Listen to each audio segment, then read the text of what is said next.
"You're going to be so selfish about it," my sister said, demanding my dead husband's property. I threw them out of my house.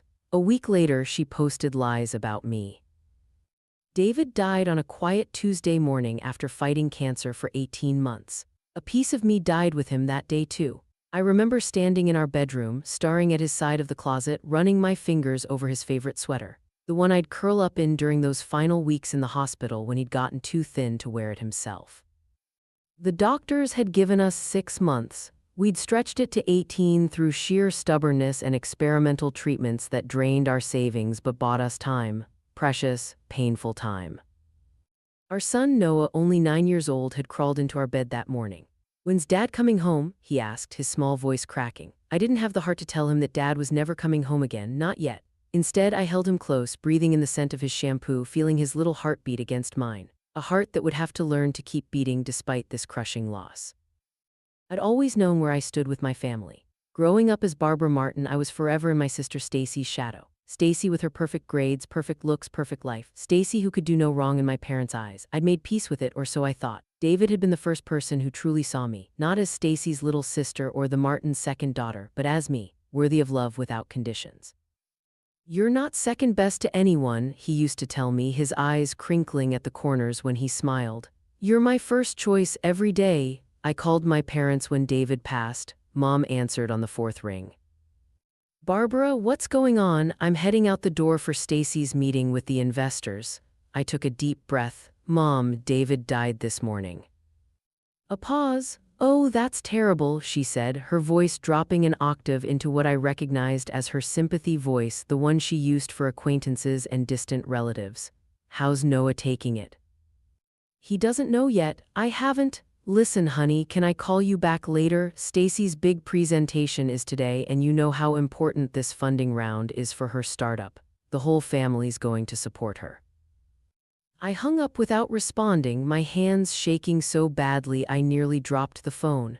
18 months of cancer, and my own mother couldn't spare 5 minutes to comfort me on the day my husband died. David's parents arrived within hours, flying in from Seattle. They helped with everything, the funeral arrangements, taking care of Noah, making sure I ate something besides coffee and stale crackers. His mother, Janet, held me when I finally broke down while picking out David's burial suit. "He loved you so much," she whispered, her own tears soaking into my hair. So much." The funeral was set for Friday. I sent the details to my family, not really expecting a response. My father texted back a curt "we'll try" that made my stomach knot. Stacy sent a flower arrangement that arrived at the funeral home with a card reading "Sorry for your loss," as if David had been a coworker rather than her brother-in-law of 10 years. Friday morning dawned bright and clear, the kind of beautiful spring day that David would have loved. The kind of day he would have insisted we spend at the park, tossing a baseball with Noah or reading under the oak trees. The day he should have had many more of. I moved through the funeral in a fog, shaking hands, accepting hugs, thanking people for coming. David had been loved by many. Our house had overflowed with casseroles and sympathy cards all week. His colleagues from the architectural firm came in a group, sharing stories about his projects, his mentorship, his terrible office coffee that somehow became a tradition. Throughout it all, I kept glancing toward the door, watching for my family. They never came. That night, after everyone had gone and Noah had finally fallen asleep clutching his father's watch, I collapsed onto our couch with my phone. I wasn't thinking clearly. Grief and exhaustion had made me reckless. I opened Instagram, a mistake I realized too late. There, at the top of my feed, was my mother's post from earlier that day. A photo of her, my father, and Stacy, champagne glasses raised in celebration. Nothing matters more than celebrating our daughter's success. So proud of Stacy for securing her first round of funding. The timestamp showed it had been posted at 2:15 p.m., exactly when I had been watching my husband's casket being lowered into the ground.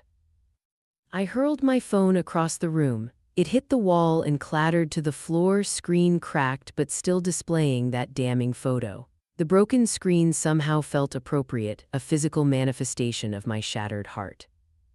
This wasn't just disappointment. This wasn't just being the unfavored child. This was complete betrayal. My husband, the father of their grandson, was being buried, and they chose a business celebration instead. I didn't cry, I was beyond tears. Instead, I felt something harden inside me like concrete setting around my heart. A protective shell forming over the soft, vulnerable parts of me that had always hoped my family would someday see me, value me, love me the way parents and siblings should. David's will reading was scheduled for the following Friday. His lawyer, Michael, agreed to come to our home since I wasn't ready to leave Noah with a sitter. Janet and Robert, David's parents, arrived early to help tidy up and keep Noah occupied. The doorbell rang just as we were settling in the living room. I assumed it was Michael arriving, but when I opened the door, I felt like I'd been punched in the stomach. My parents stood on the porch looking perfectly put together as always. Behind them, Stacy fiddled with her designer handbag, her eyes darting past me to peek inside the house. "Barbara, darling," my mother cooed, stepping forward to air-kiss my cheek. "We're so sorry for your loss." I stood frozen, my hand still on the doorknob. "What are you doing here?"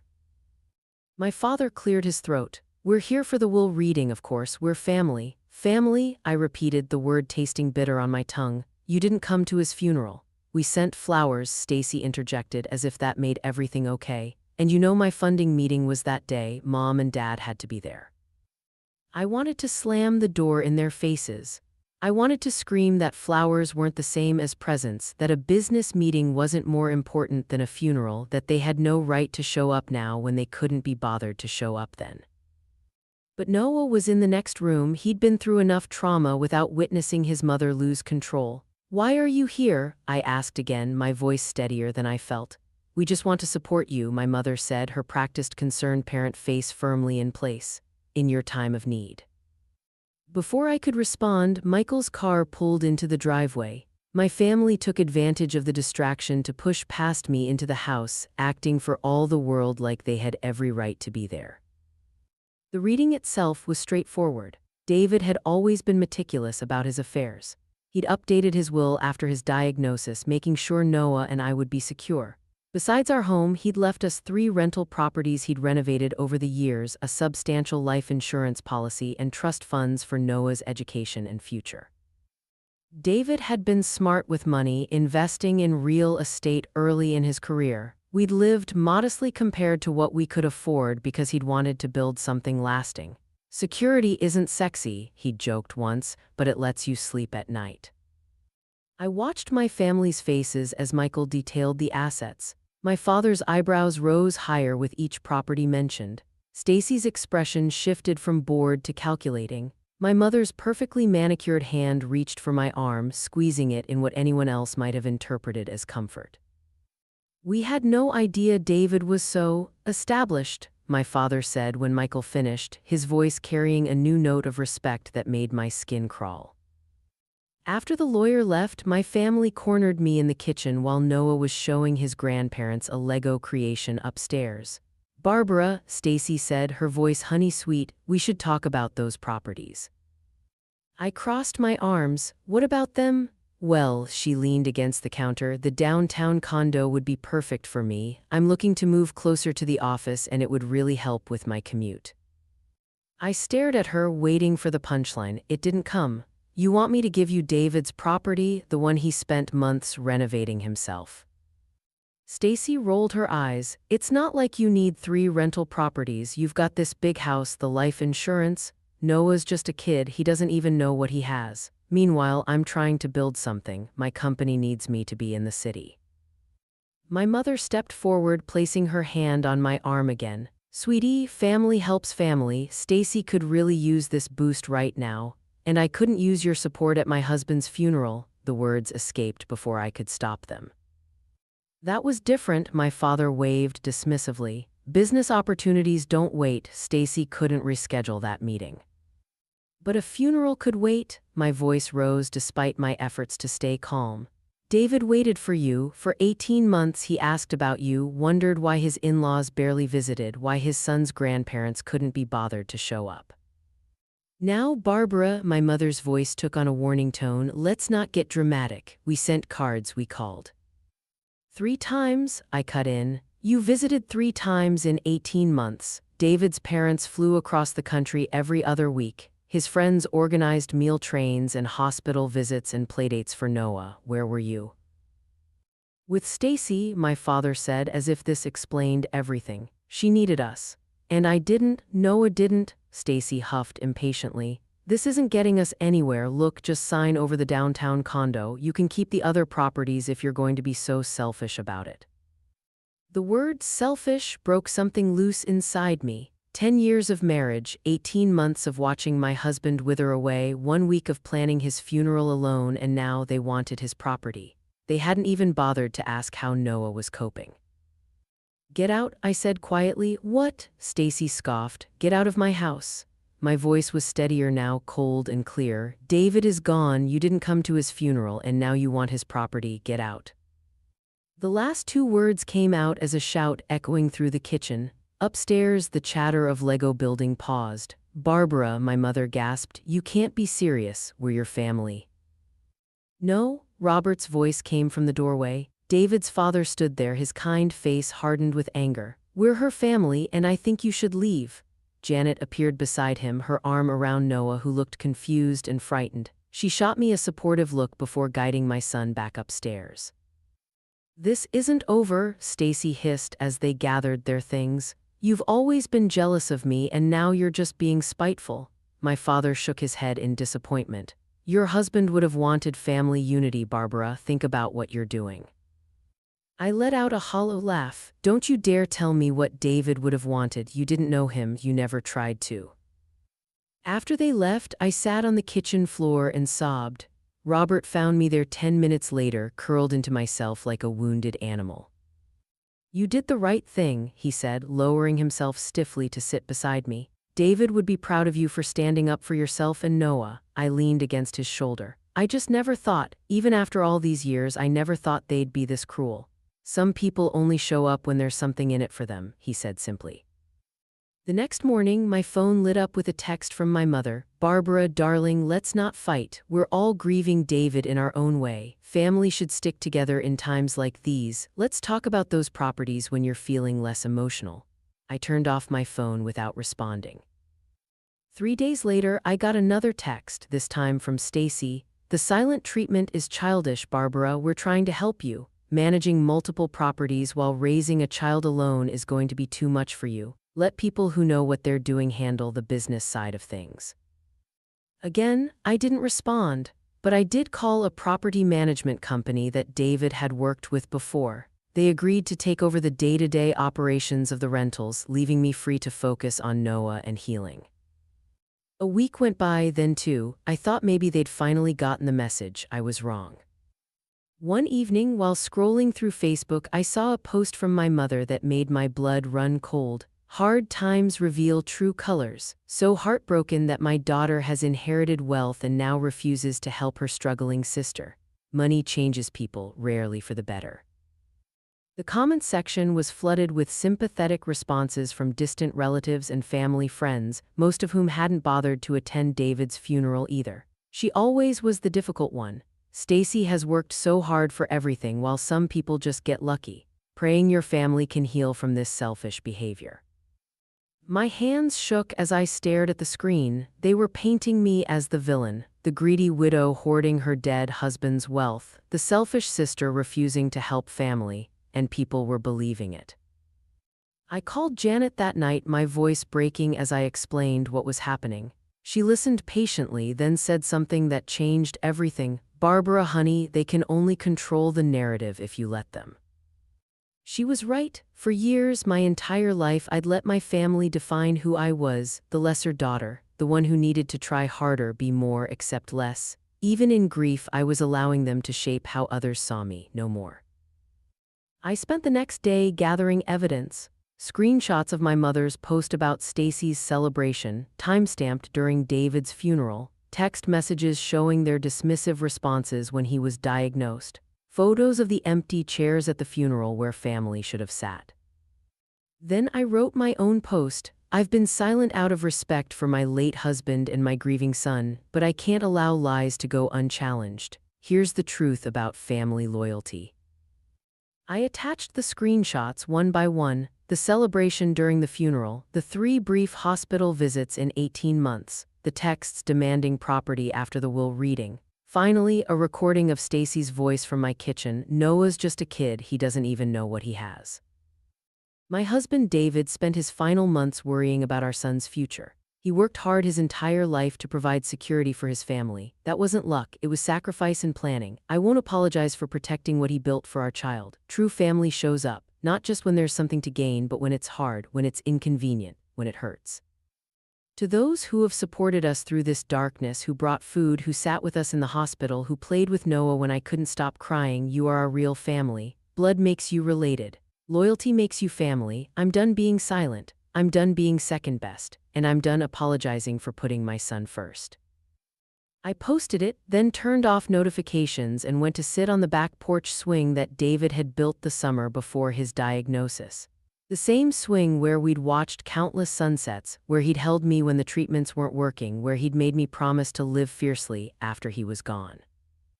The fallout was swift and massive. Friends and acquaintances rallied around me, sharing their own observations of how my family had treated me over the years. David's colleagues posted memories of how my parents had skipped our wedding rehearsal dinner for a charity gala Stacy was hosting. Former classmates recalled how my achievements had always been downplayed next to hers. Stacy's investors saw the posts.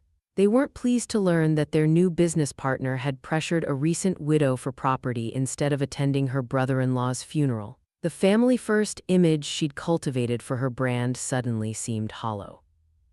My phone rang constantly for days. I let it all go to voicemail. The only calls I returned were from Noah's therapist and David's parents. My father was the first to show up at my door a week after my post went viral within our social circle. "You've made a spectacle of our family," he said, not bothering with a greeting when I opened the door. "Your mother is devastated. Stacy's reputation is damaged. Was that your goal, to hurt us?" I studied him, the man who had once been my hero, who had taught me to ride a bike and checked for monsters under my bed. Somewhere along the way, he had stopped seeing me. Perhaps he never truly had. "My goal was to tell the truth," I said simply, "something this family has never been good at." "We can still fix this," he insisted. "Take down the post, tell everyone it was a misunderstanding, that grief made you lash out. We can move past this." "Can we? Because from where I'm standing, there's nothing to move past. You've made your priorities clear my entire life. The only difference now is that I'm no longer pretending it doesn't hurt."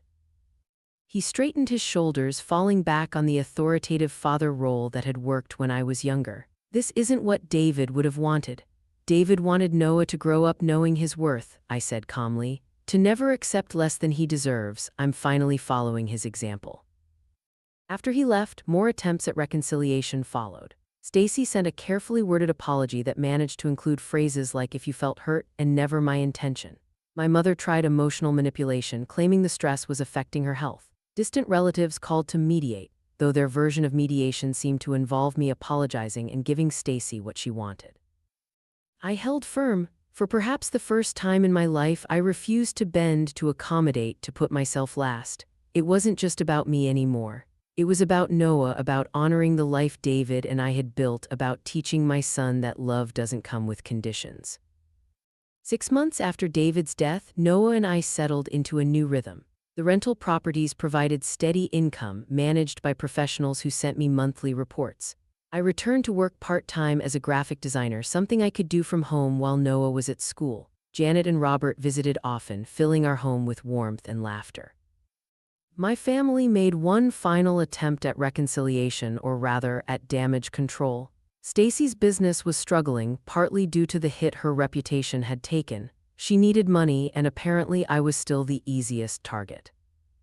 They arrived unannounced on a Sunday afternoon. Noah was at a playdate and I was in the backyard replanting David's vegetable garden. "Barbara," my mother called through the screen door, "we need to talk." I continued digging, pressing the spade into the rich soil with perhaps more force than necessary. "I've said everything I have to say." They came outside anyway, Stacy hanging back while my parents approached. "Your sister's company is in trouble," my father said without preamble. "The investors pulled out." I looked up, shielding my eyes from the sun. And she needs help," my mother inserted, her voice taking on that familiar coaxing tone. "Just a loan until she gets back on her feet, we thought, with the rental income you have." No, I returned to my digging. Barbara, be reasonable, Stacy finally spoke. This feud has gone on long enough, we're family. I stood up slowly, brushing dirt from my hands. You know what I remember, Stacy? I remember being 8 years old, saving up my allowance for 6 months to buy a new bike. And when I finally got it, you told Dad it wasn't safe and he gave it to you instead. I remember being 16, getting accepted to that summer art program, and Mom saying I couldn't go because they needed to use the money for your college apartment. I took a step closer to them, feeling oddly calm. I remember David in the hospital asking why my parents never visited and making excuses for you because I couldn't bear to tell him the truth, that you simply didn't care enough to show up. That's not fair, my mother protested weakly. What's not fair, I continued as if she hadn't spoken, is that you think you can ignore me my entire life and then show up with your hand out when you need something. That's not family, that's just using people. Stacy's face hardened. So that's it? You're just going to let my business fail because of some childhood grudges? I shook my head. No, your business is failing because you put more effort into extracting property from your grieving sister than into running your company. That's on you. They left eventually after more arguments and accusations and finally threats. My father's parting words, "You'll regret this when you need us," rang hollow. I'd already needed them many times over. They had never been there. That evening, as Noah and I sat on David's swing watching the sunset, my son looked up at me with his father's eyes. Are Grandma and Grandpa Martin mad at us? He asked. I chose my words carefully. They're mad at me, not you. Sometimes people have different ideas about what family means. He considered this. Like how Grandma and Grandpa Wilson come to my baseball games even though they live far away. Exactly like that, buddy. He leaned against me, his small body warm against mine. Dad would be proud of you, Mom. You're really brave. I hugged him close, my heart swelling. David had always seen me clearly. Now finally I was seeing myself through his eyes, strong, worthy enough. The last time I heard from my family was a Christmas card addressed only to Noah with a check enclosed and a note saying they didn't want him to suffer because of adult disagreements. I returned it unopened. Instead, we spent the holidays with David's parents and our chosen family, friends who had stood by us through cancer and grief and rebuilding. People who showed up not because of obligation or expectation of reward, but because they genuinely cared. Some nights, I still find myself talking to David in the quiet darkness of our bedroom, telling him about Noah's latest achievement, about the garden flourishing under my clumsy care, about the strength I didn't know I had until I was forced to find it. I miss you, I whisper to the empty side of the bed. Every day, every minute, but I'm keeping my promise, we're living fiercely. And somewhere I like to think he's smiling that crinkly-eyed smile and saying what he always said, that I was never second best to anyone, that I was his first choice every day. He was right all along.